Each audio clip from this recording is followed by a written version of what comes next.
Hey guys, um, I'm back. It's Friday the 27th, I think.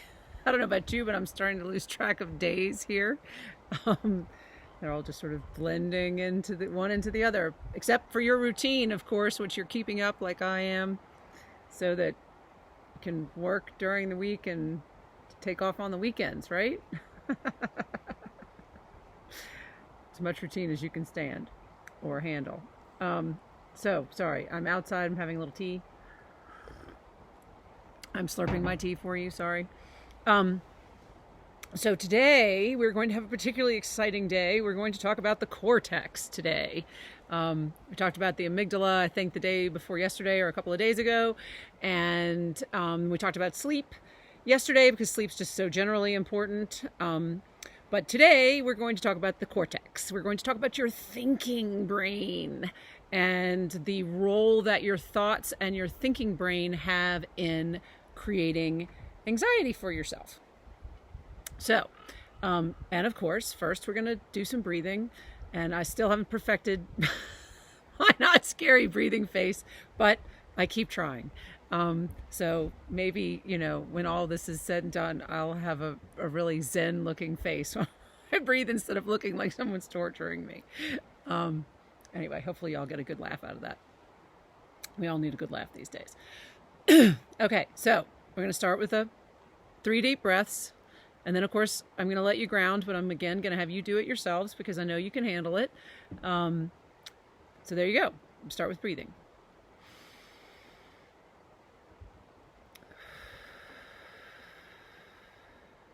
Now we're going to do it through the nose.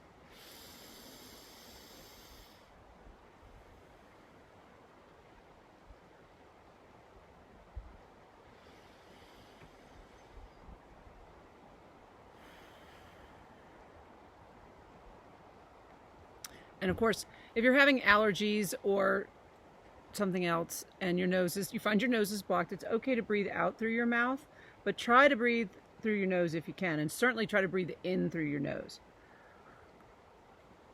because that will help a lot. Okay? So, grounding. Feel where your body is in space. Are you touching any furniture? What's going on? Check in with your body. Drop into all 5 senses. What are you feeling? What are you seeing? What are you hearing? What are you tasting? What are you smelling? Sorry, it took me a minute. I was like, wait, that was only 4. So it's a bit chilly today. Again, maybe not as cold as it was yesterday. I woke up to a dusting of snow today, but as you can see, it's all gone now. I don't know if you guys can hear my creek on the video, my piece of the creek on the video. You may hear my dog Ollie galloping around. He's very proud of the chewy that I've given him to try to keep him entertained while I make a video. Anyway, go ahead and ground. I'm going to be quiet now. Bye. Ground for a minute. Okay, now you've hopefully grounded. And now we're going to talk about the cortex, your thinking brain. So we spent some time the other day talking about the amygdala and how the amygdala is not logical and it's not there's no reasoning with the amygdala. The amygdala senses danger, and when it senses a certain type of danger that comes in generally through the senses, it gives you the energy and the focus to either fight, flight, or freeze, right? For fleeing, fighting, or freezing. Anyway, so the cortex, so there's 2 pathways to anxiety in your brain. There's 2 pathways to kicking off anxiety in your brain. One is directly through the amygdala, right? It senses danger. There's a car hurtling toward your car. You've got seconds to react. It shuts, your amygdala shuts, in this situation, shuts down your thinking brain because it doesn't want you making lists or thinking about things too much. It wants you to react. And so that's what it allows you to do. And that's a good protective function of the amygdala. Just when it gets fired off for no reason, when you're not actually in danger, that's when it becomes a real problem. Now, the other way that we can kick off anxiety in ourselves is through our thoughts.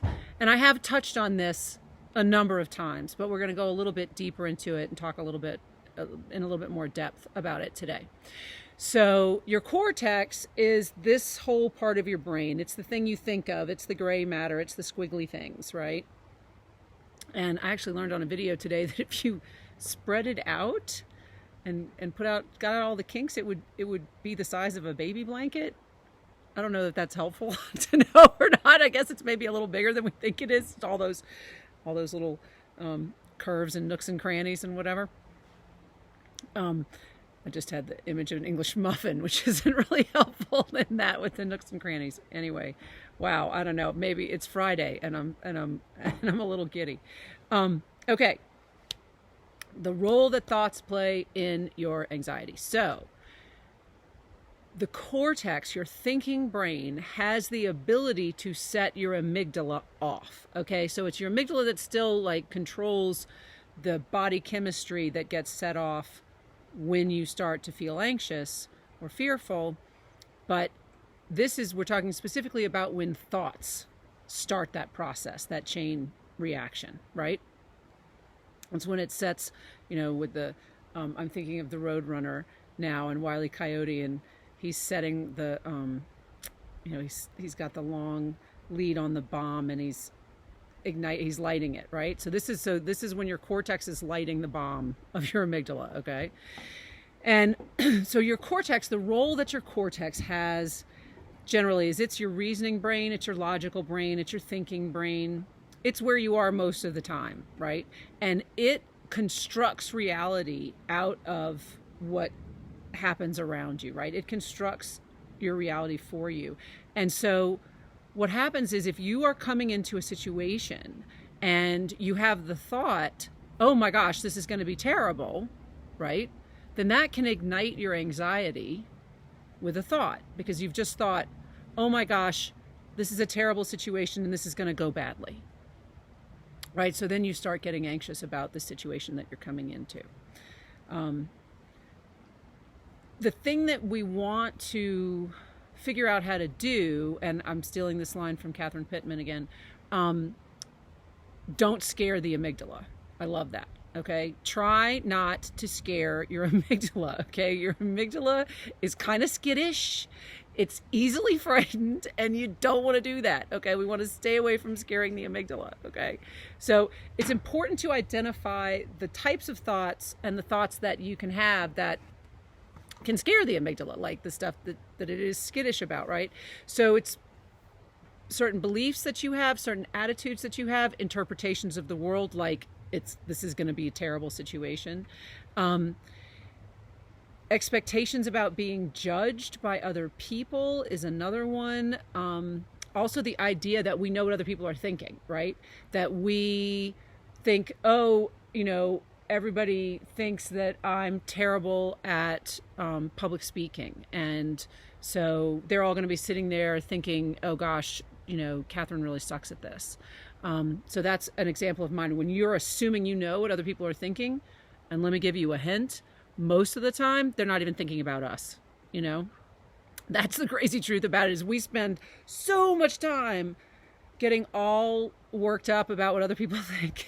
And most of the time, they're not thinking about us at all. So, and if they are thinking about us, they're generally thinking much nicer things than we're thinking about ourselves. So it would actually be better to be able to read their minds, because then we would know what nice things they were thinking about us. Because that's really the truth. Most of the time, you actually ask somebody, they would tell you they were thinking something nice. And they'd be telling the truth, by the way, too.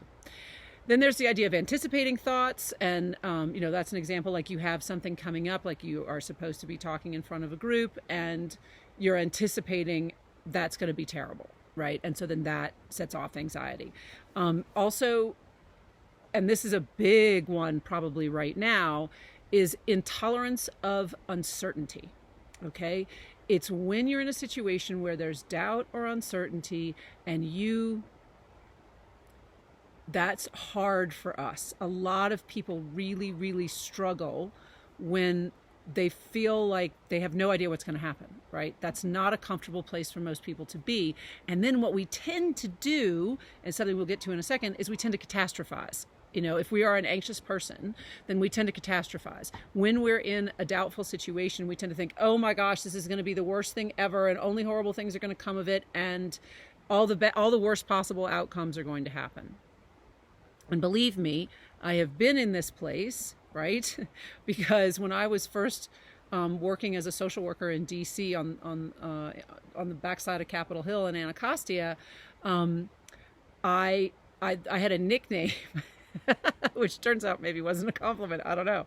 I had a nickname from my colleagues, and it was Catherine Worst Case Scenario Jones, right? Because what I would do is in order to try to make myself more comfortable with uncertainty and the uncertainty about what was going to happen with my clients, who were all very much on the edge of terrible things happening all the time, I would come up with the absolute worst case scenario of things that could happen to them based on their current situations.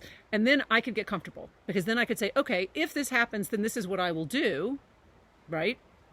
So that's what I would do. So I would come up with the worst case scenario. I would figure out what I would do in that case. And as long as I had a plan for the worst possible thing that could happen, then I felt okay about it, right? So that was one way that I dealt with that anxiety at that time. Hopefully I would do it differently now, but it worked it worked at that time.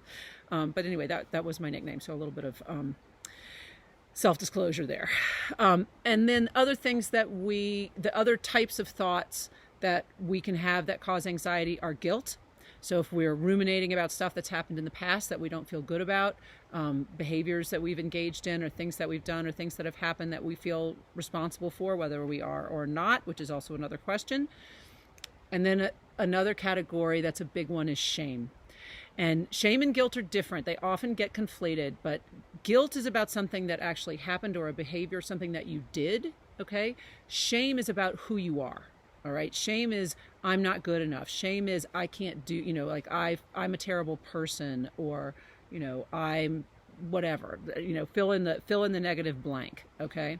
So so there is a difference between guilt and shame, and both of those kinds of thoughts can scare the amygdala and can get it going, right, in a way that we would prefer it not at this point. So and a few more. There's also just worry, ruminating in general, worrying about things, generally about things that haven't happened yet and that probably will never happen, but we just come up with these scenarios in our head. Also, the belief that fear means danger. A lot of people feel like if they fear something, it means it's dangerous.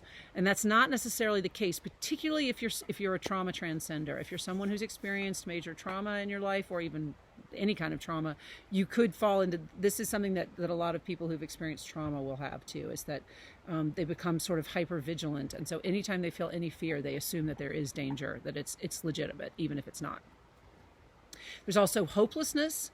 You're just feeling hopeless in general. This could be a big one right now too. And hopelessness can also be generated by this feeling that I don't have any control, right? But remember, this is what we're working on. You have control over you, right? We have control over ourselves. That's the only thing we have control over, right? And then the last two are self-doubt, which is fairly self-explanatory, when you don't believe that you're capable of coping with something, or that you're capable of dealing with something, that you're capable of doing some particular task. And then the other one is believing that the world is an unsafe place. And obviously, that could be another one that's happening right now too, the belief that the world is an unsafe place, because the world does feel relatively unsafe right now. It's not safe for us to gather in groups. It's not safe.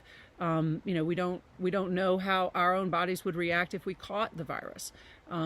We don't feel that our loved ones and our neighbors are safe right now. So I'm not discounting that there's some legitimate reasons for anxiety. But we just want to limit as much as possible having our thoughts ignite our anxiety spiral, right? That's the goal here. I'm not suggesting, and I really want to repeat that again, I am not suggesting that there's not stuff to be concerned about.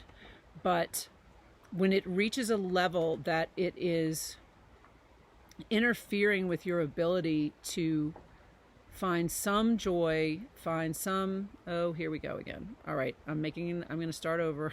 I'm going to end it again.